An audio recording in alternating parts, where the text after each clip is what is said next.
Bill Francisco started planting trees back in 1973 on the family farm he grew up on in Augusta County, Virginia. He had the land, and growing trees didn't involve a lot of capital investment.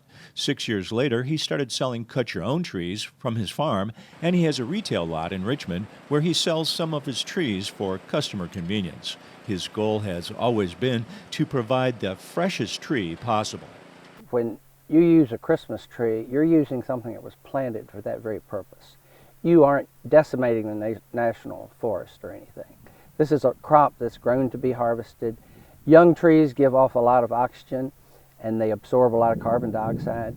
So it's an operation where you're using a nice fresh tree.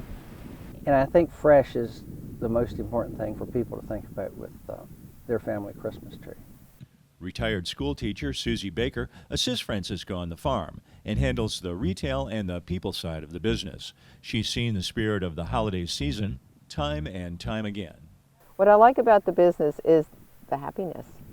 I love the people coming out, the kids coming out, they get their dogs out of the car, and the kids just go running into the fields. They can't wait to get there. And it's a good time. It's just a great time. It's a good feel.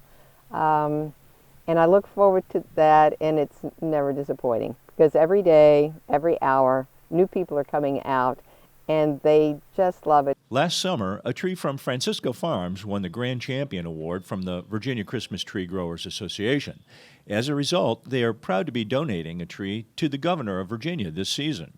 While winning awards is gratifying, Francisco says he's pleased his trees can be recycled in many ways after the holidays are over. With a cut-your-own business, you don't have any left over.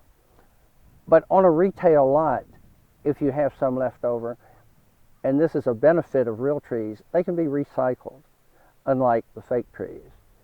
So some people just they want trees from me to put in a fish pond, for instance, to provide barriers for these fish. Somebody else uses them for a duck blind. So it's lots of uses for Christmas trees when they're left over. Baker says the more members there are in a family, the more favorite traditions they have. Some visitors come to the farm early to plan parties or have family gatherings, and they want a large show tree.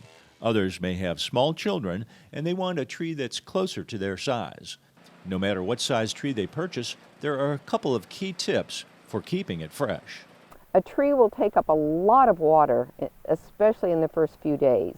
So water is very, very important. People will need to cut off the very end of the tree and have the water in the stand ready and get that tree in the stand so it can soak up a lot of water, which it will want, and stay fresh.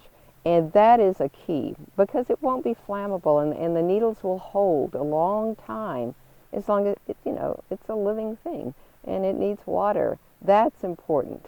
And to have a stand that is correct for a tree. Get the right stand for the tree. Virginia has almost 600 Christmas tree farms on 10,000 acres. That represents more than 100 new farms over the past decade. And just like with fruits and vegetables, many consumers want to buy their Christmas tree locally. You can find a cut-your-own Christmas tree grower near you at virginiagrown.com. Search the site for Christmas trees, and you'll find dozens of options. In Augusta County, this is Dave Miller.